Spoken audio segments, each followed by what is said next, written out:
on.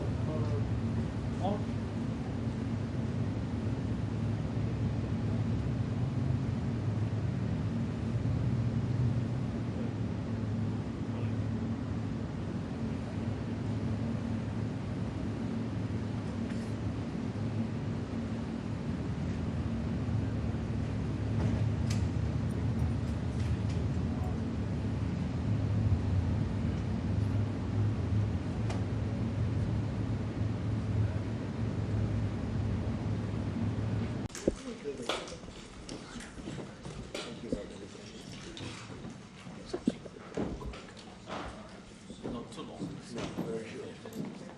Very short. Between us. Well, thank you very much. It's an honor to have the President of Ukraine with us. We've had a lot of good discussions, a lot of good talks, and I think progress is being made, very, very substantial progress in many ways. We had a good meeting, as you know, just a short while ago with the President of Russia, and I think there's a possibility that something could come out of it, and today's meeting is very important. We have, I guess, the seven very powerful leaders from Europe, and we're going to be meeting with them right after this meeting, and thank you very much for being here. Thank you so much, Mr. President. If I can, first of all, thank you for invitation, and thank you very much for your efforts, personal efforts to stop killings and stop this war. Thank you, and using this opportunity, many thanks to your wife, First Lady of the United States. She sent a letter to Putin about our children, abducted children, and my wife, First Lady of Ukraine. She gave the letter. It's not to you, to your wife. Oh, I want it. Yeah. So we are saying this sensitive topic, yes, please. And thanks to our partners, and that you supported this format, that after our meeting we can have leaders who are around us, UK, France, Germany, Italy, Finland, EU, NATO, I mean all partners around Ukraine supporting us. Thanks to them, and thank you very much for invitation. Thank you very much for being here. President Trump. Do you think it's fair? Yes, Peter, go ahead. Thank you, President Trump. So, President Zelenskyy, you say in a post on X today, Russia must end this war, which it itself started. President Trump, you say President Zelenskyy of Ukraine can end the war with Russia almost immediately if he wants to. Which is it? No, I think that's true. I think we're going to have a meeting. I think if everything works out well today, we'll have a trilat. And I think there will be a reasonable chance of ending the war when we do that. And is this the end of the road for American support for Ukraine? Is today's meeting deal or no deal? I can never say that. It's never the end of the road. People are being killed, and we want to stop that. So I would not say it's the end of the road. No, I think we have a good chance of doing it. It's been almost 4 years now that a lot of people were killed last week. A lot of people last week. I mean, millions of people killed, but a lot of people last week for whatever reason.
and we're going to have.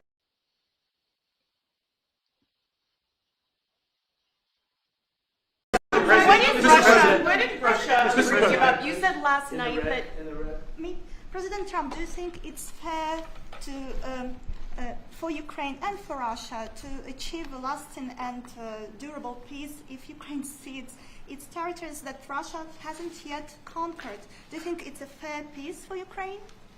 We're going to have a lasting peace. Just to answer the first part of your question, we're going to have a lasting peace. I hope it's going to be immediately. I hope it doesn't have to go on. And I think people of the whole world is going to be very happy when that's announced. Yeah, please. Thank you, Mr. President. You posted on social media, Mr. President, a very touching letter from the First Lady, and the letter was hand-delivered to President Putin, and it calls for an end to the war, essentially, because of the children and the children's future. Why did the First Lady feel that letter was necessary? Was it because she believes that Mr. Putin is the aggressor in the war? Is a similar letter being hand-delivered to President Zelenskyy? So the First Lady felt very strongly.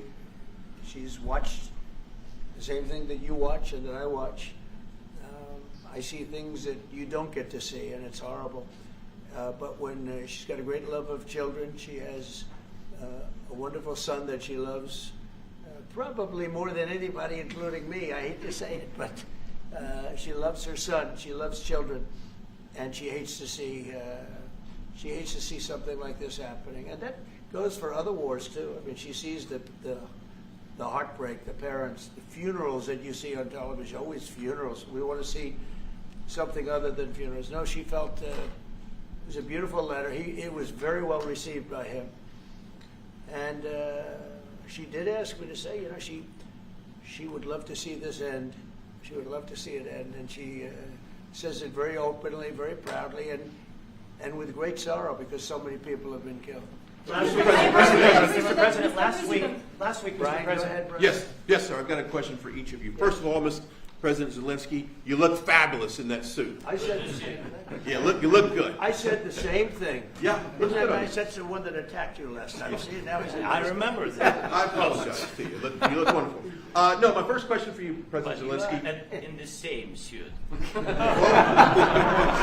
see, I changed your Maybe yours is much better than mine. Real quickly, upon peace, God willing we get peace, are you open to holding an election in your country? Yes, of course. We are open for election, yes. We have to do safety circumstances, and a little bit we need to work in the parliament, because during the war you can't have elections, but we can do security. We need, we need a truth, yes, everywhere, in the battlefield, in the sky, and the sea, yeah, to make possible for people to do democratic, open, legal elections. So you say we're ready. during the war you can't have elections. So let me just say 3.5 years from now. So you mean if we happen to be in a war with somebody, no more elections? Oh, that's good. I wonder what the fake You like news this is gonna idea? say. No, this is No. Speaking of news, I got a question for you. This sounds insane for me even to ask this, but do you think the American media really doesn't even want a peace deal because they've been so critical of you every step of the way as you lead the charge for peace? It's an amazing phenomenon. I said that if in the settlement you got Moscow, St. Petersburg, and thousands of miles around them, they would say, I made a bad deal. The level of hatred and animosity is incredible. Not with all. I mean, we have great people up here. We also have terrible people up there that I think are told what to say. But, in solving all of these wars, they don't even write about it. I saw major wars. I saw wars that have been going on for 31, 35, and 37, and a couple of quicker ones. One that was going to go into a full-blown deal very quickly. You know what the one I'm talking about. It was a big one. But they don't even write about that.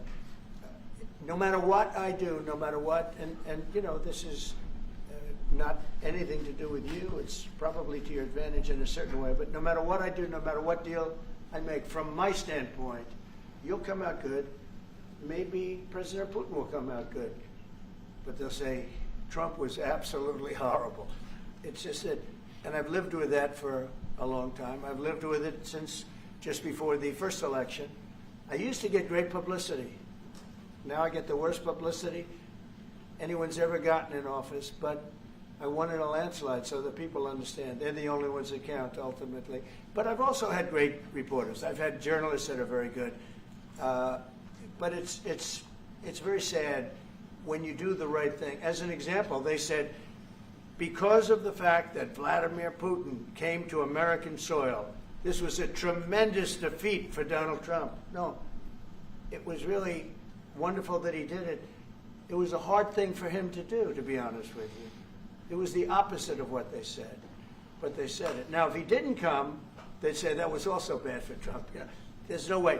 And there's just a great dishonesty of the press, and I think that's why it's lost its credibility. You know, its credibility is at an all-time low. We have a thing going on right now in D.C. We went from the most unsafe place anywhere to a place that now friends are calling me up, Democrats are calling me up, and they're saying, sir, I want to thank you.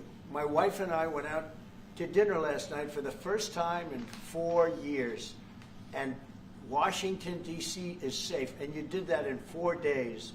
I'll tell you, it's safe. I had another friend of mine. He has a son who's a great golfer. He's on tour, and he came in fourth yesterday in the big tournament where Scotty Scheffler made the great shot, and he said his son is going to dinner in Washington, D.C. tonight. I said, would you have allowed that to happen a year ago? He said, no way, no way. He said, what you've done is incredible. And I think the people realize it. But the press says, he's a dictator, he's trying to take over. No, all I want is security for our people. But people that haven't gone out to dinner in Washington, D.C. in 2 years are going out to dinner. And the restaurants the last 2 days were busier than they've been in a long time. Sir, I walked around yesterday with MTG. If you can walk around with D.C. with MTG and not be attacked, this city is safe. Sir, on the security Thank you, Mr. President. Last week you warned of what you called severe consequences if a 30-day ceasefire or any type of ceasefire were not agreed to by Russia. Will there be severe consequences? Does that change because of your meeting with the President? I don't think you need a ceasefire. You know, if you look at the 6 deals that I settled this year, they were all at war. I didn't do any ceasefires. And I know that it might be good to have, but I can also understand strategically why, well, you know, one country or the other wouldn't want it. You have a ceasefire and they rebuild and rebuild and rebuild, and, you know, maybe they don't want that. But if you look at the 6 deals that we made peace, you know, long-term, long-running wars, I didn't do any ceasefires. I like the concept. You know, I like the concept of a ceasefire for one reason, because you'd stop killing people immediately, as opposed to in 2 weeks or 1 week or whatever it takes. But we can work a deal where we're working on a peace deal while they're fighting. They have to fight. I wish they could stop. I'd like them to stop. But strategically, that could be a disadvantage for one side or the other. But all of these deals I made without even the mention of the words ceasefire. President Zelenskyy, are you disappointed that there's no ceasefire? The decision to offer Ukraine Article 5-like security guarantees would stop short of pushing for their full membership. Yeah, well, we haven't done anything on that yet. If you look back and you go back long before President Putin, it was always a statement that they would never allow Ukraine into NATO. So that was a statement that was made, but we haven't discussed any of that yet. We're going to be discussing it today. But we will give them very good protection, very good security. That's part of it. And the people that are waiting for us, they are, I think they're very like-minded. They want to help out also. President Trump, thank you, President Trump. Are you disappointed there's no ceasefire, Mr. President? The United States has already given hundreds of billions of dollars to this war effort in Ukraine. Biden. At best, it is a stalemate, and the killing continues. So, President Trump, how much more is the United States willing to give Ukraine? And President Zelenskyy, how much more do you want? Well, I'll start off just by saying we're not giving anything now. We're selling weapons. This is something before, I guess the number is well over $300 billion. That was under Joe Biden, a corrupt politician, not a smart man, never was. By the way, go back 40 years, he was not a smart man 40 years ago either, but now he's in particular bad. This was done by a corrupt administration that shouldn't have been in, and frankly, if the right results of the election were given, if I were president, this war would have never taken place, and he would have been very happy because he would have liked to have seen. I mean, they went through hell. He went through hell. This war would have never happened, and the people that were killed, a couple of million people, a lot of people with soldiers and everything else, and the people that have been displaced and forced into other areas and other countries because of what's happened, none of that would have happened. And I'm just saying that he was a horrible president, whether it was the borders or this. He was just a horrible, corrupt president. I can. Thank you so much. So first of all, we have possibility now to buy weapon from the United States. We are thankful for this program and this opportunity. We are thankful for Europe. They pay for this. And through NATO program, for example, Pearl and etc., we have some programs where we can have some money to finance this. And this is a part, I think, it's not a part for the war and to defend us. It also will be a part for security guarantees, to strengthen our army, to rearm Ukrainian army. This is very, very important. And it depends how much money we need to rearm. For example, the question of air defense, we spoke about it with President Trump, and I'm happy that we have now bilateral decisions and we work on it with production, American production. Nobody in Europe has so many air defense like Patriots, for example. We need it very much, and this is also about defending. And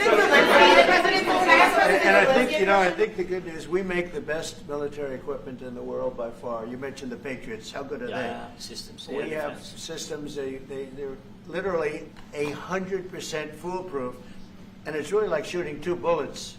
You know, two bullets hitting each other in the air in a space like this. The chance is 100%. It's 99 to 100%. So we sell the equipment to NATO. And NATO does what, I don't know what the arrangement is that you have with, but I know that they want you to have the equipment. And we're getting the best equipment in the world, but they pay us for the equipment. Under Biden, it was just crazy what was going on. I believe the number is over 300. I think it could be $350 billion worth of equipment and money and everything else. And we've made more progress in settling this war in the last 2 months than they made in 4 years. This should have been settled a long time ago, but it should have never happened. Yeah, please. Real quickly, you pushed out on social media. Brian, go first. You pushed out on social media about doing away with mail-in ballots and potentially electronic voting machines. Can you expand on that and how important Well, that is? that's a very off-topic, just really quickly. Mail-in ballots are corrupt. Mail-in ballots, you can never have a real democracy with mail-in ballots. And we, as a Republican Party, are going to do everything possible that we get rid of mail-in ballots. We're going to start with an executive order that's being written right now by the best lawyers in the country to end mail-in ballots because they're corrupt. And you know that we're the only country in the world, I believe, I may be wrong, but just about the only country in the world that uses them because of what's happened. Massive fraud all over the place. The other thing we want change are the machines. For all of the money they spend, it's approximately 10 times more expensive than paper ballots. And paper ballots are very sophisticated with the watermark paper and everything else. We would get secure elections. We'd get much faster results. The machines, I mean, they say we're going to have the results in 2 weeks. With paper ballots, you have the results that night. Most people, but most people, many countries use paper ballots. It's the most secure form. So between paper ballots, very, very important, paper ballots, and I think maybe even more important, the mail-in voting. We're going to end mail-in voting. It's a fraud. If you have mail-in vote, even Jimmy Carter with this commission, they set it up. He said the one thing about mail-in voting, you will never have an honest election if you have mail-in. And it's time that the Republicans get tough and stop it because the Democrats want it. It's the only way they can get elected. Because with men and women's sports and with transgender for everybody and open borders and all of the horrible things, and now the new thing is they love crime. They're fighting me on the fact that I've made Washington, D.C. safe. We're not going to get mugged, beaten up, or killed like all the people you've been watching get so badly hurt. I'm glad, I hate to take your time with this, but I'm glad you asked me that question. Sorry. We're going to stop mail-in ballots because it's corrupt. You know, when you go to a voting booth and you do it the right way, and you go to a state that runs it properly, you go in, they even ask me. They asked me for my license plate, for identity. I said, I don't know if I have it. They said, sir, you have to have it. They're very impressed, actually. But it's very hard to cheat with mail-in voting. As you know what happens in California, it's so corrupt, where some people get 5, 6, 7 ballots delivered to them. Now, we got to stop mail-in voting, and the Republicans have to lead the charge. The Democrats want it because they have horrible policy. If you have mail-in voting, you're not going to have many Democrats get elected. That's bigger than anything having to do with redistricting, believe me. And the Republicans have to get smart. We're not going to have a country. I said for a long time at rallies, you need borders and you need free and fair elections. Those two things. Otherwise, you don't have. We have strong borders now. In 90 days, Mr. President, we didn't have 0 in 3 months. Not one person came in illegally into our country. In fact, even I find that hard to believe, but it's run by a little bit of a liberal group that put out the numbers, so I guess it's, but 0, 0, and 0. You go back a year ago, 2 years ago, 3, millions of people poured into our country. It was terrible. Thank you very much. President Zelenskyy, what security guarantees do you need from President Trump to be able to make a deal? Is it American troops, intelligence, equipment? What is it? Everything. And really, it includes 2 parts. First, strong Ukrainian army. That's what I began to discuss with your colleagues. And it's a lot about weapon and then people and training missions and intelligence. And second, we will discuss with our partners. It depends on the big countries, on the United States, on a lot of our friends. Mr. President, are you willing to commit American troops to that NATO-like protection in order to get President Zelenskyy to a deal today? Well, I don't know if you define it that way, but NATO-like, I mean, we have people waiting in another room right now. They're all here from Europe, biggest people in Europe, and they want to give protection. They feel very strongly about it, and we'll help them out with that. I think it's very important. I think it's very important to get the deal done. You've been involved with the peacekeeping in Ukraine since your first day in the administration. What would you say to the Ukrainian people right now who are suffering under the Russian attacks and hoping that the American people will stand with them? Well, I know Ukrainian people. I've known many over the years. They're great people. They're smart. They're energetic. They love their country. I mean, they love their country, and we want to get this war ended. That's all I can do. I love the Ukrainian people, but I love all people. I love the Russian people. I love them all. I want to get the war stopped. Very important. Mr. President, was there any aspect of your discussion with Vladimir Putin that left you disappointed? Look, we just spoke to, I was just telling the President, I just spoke to President Putin indirectly, and we're going to have a phone call right after these meetings today. And we may or may not have a trilat. If we don't have a trilat, then the fighting continues. And if we do, we have a good chance. I think if we have a trilat, there's a good chance of maybe ending it. But he's expecting my call when we're finished with this meeting. Thank you very much. Thank you.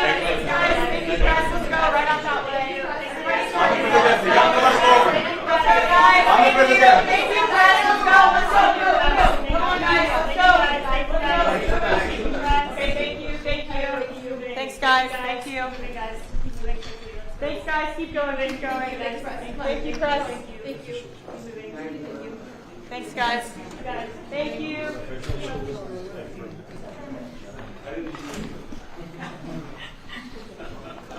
Chairman.